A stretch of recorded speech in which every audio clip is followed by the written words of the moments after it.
Sainte-Anne-de-Sorel est une petite municipalité établie le 14 mai 1877, située le long du fleuve Saint-Laurent, vis-à-vis l'archipel du lac Saint-Pierre. Son passé est étroitement lié aux îles qu'elle côtoie, dû à leur peuplement par les habitants de la région et aux maintes inondations qui y ont lieu. Afin d'en apprendre davantage sur l'histoire de la ville, j'ai décidé de faire appel à deux spécialistes dans le domaine. M. Roland Plante, historien, et Michel Péloquin, actuel maire de la ville. Bonjour M. Plante. Bonjour. Merci d'avoir accepté de m'accorder cette entrevue. Pour commencer, lorsque je vous ai contacté par courriel, vous m'avez dit que vous en savez beaucoup sur une famille très présente dans l'histoire de Sainte-Anne-de-Sorel, la famille Paulus, si je ne me trompe pas. Oui. Paulus est arrivé à Sorel un peu avant 1684, alors qu'il s'est marié avec Jeanne Baillargeon. Et puis, ils ont établi leur famille. Quand il a passé son contrat de mariage, il disait qu'il avait une terre à Sorel avec une habitation dessus. Alors, à ce moment-là, la seigneurie se rendait jusqu'à peu près vis-à-vis l'île de Grâce. Puis du côté opposé, c'était la seigneurie de Yamaska.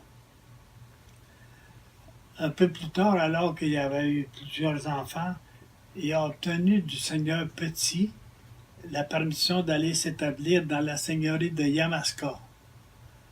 Alors, il a obtenu de grands terrains qu'il a plus tard divisés entre ses enfants.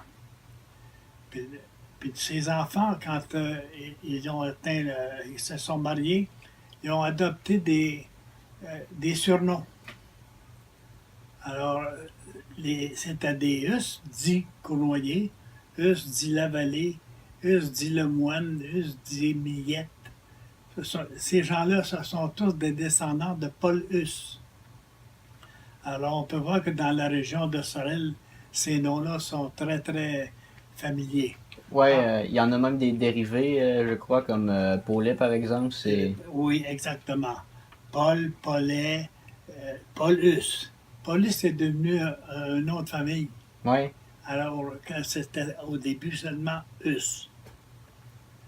Alors, cette famille-là s'est développée et par la suite, ils sont revenus à Sorel, puis ils ont obtenu de grands terrains, et puis c'est une famille qui était vraiment remarquable. La paroisse s'est développée en 1885, je crois. Là. Je ne suis pas sûr dans la date, là, mais c'est à partir de ce moment-là qu'ils ont obtenu la permission de l'évêque de former une paroisse. Sinon, j'ai entendu beaucoup parler de Henri Le Tendre comme étant le premier habitant des îles de Grâce ou des îles en général. On a même encore sa maison, on la trouve encore de nos jours debout.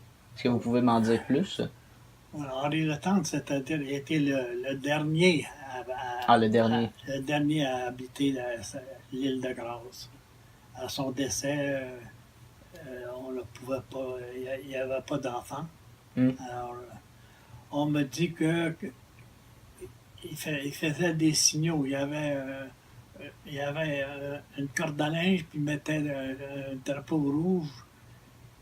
Je ne sais pas à quelle occasion, mais c'était pour faire signaler à ses parents sur le bord du fleuve là, qui avait besoin d'aide ou qui pouvait avoir quelque chose à leur dire.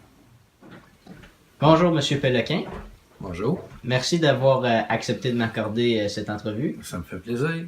Tout à l'heure, avant de commencer l'entrevue, vous m'avez parlé des communes. Est-ce que vous pourriez m'expliquer un peu plus en quoi ça consistait? Oui, en fait, c'est la commune de l'île du Moine. Là. Ce qui s'est passé, c'est que Paul Hus, quand il a concédé les terres à ses enfants, quand il a donné des terres au Champ du Moine à ses enfants, il leur donnait aussi le droit de mettre des animaux sur la commune de l'île du Moine. Et ces droits-là se sont retransmis ensuite de génération en génération. Ça veut dire que Exemple, je prends par exemple Pierre Cournoyer. Quand il est décédé, il donnait des droits à ses enfants. Ses enfants donnaient aussi des droits à leur décès à des enfants. Ce qui fait que au 19e siècle, là, c'est devenu tout mêlé. Et personne ne savait quoi appartenait à qui. Et à ce moment-là, il y a eu un genre de procès.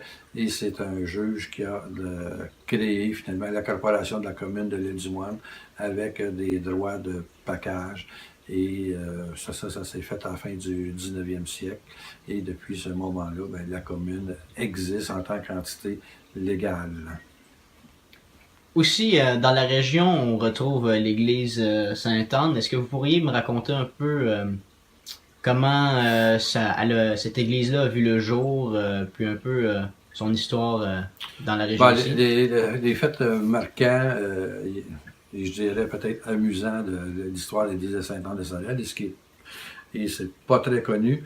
Cette église était reconnue à la grandeur du Québec pour supposément des miracles qui ont eu lieu à cette église-là.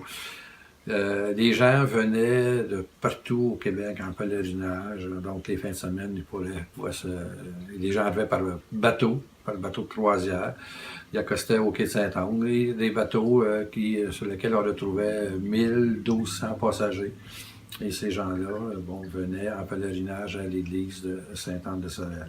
Et il y a une couple de miracles qui ont été relatés, donc de mémoire un petit garçon de Saint-Bonaventure qui était entré à l'église, il ne marchait pas, puis il est sorti de l'église en courant. Et il y a d'autres exemples comme ça qui ont été rapportés. Est-ce que vous pourriez relater un peu comment ça se faisait, la ville dans les îles, par exemple sur l'île de Grâce? Sur l'île de Grâce, il y avait, si on prend le recensement de 1861, il y avait sur l'île de Grâce, je crois, c'est ça, si je me souviens bien, c'est autour de 150 personnes qui vivaient sur l'île de Grâce. Comment ça se faisait? Les gens, l'hiver, traversaient sur la glace, faisaient un pont de glace.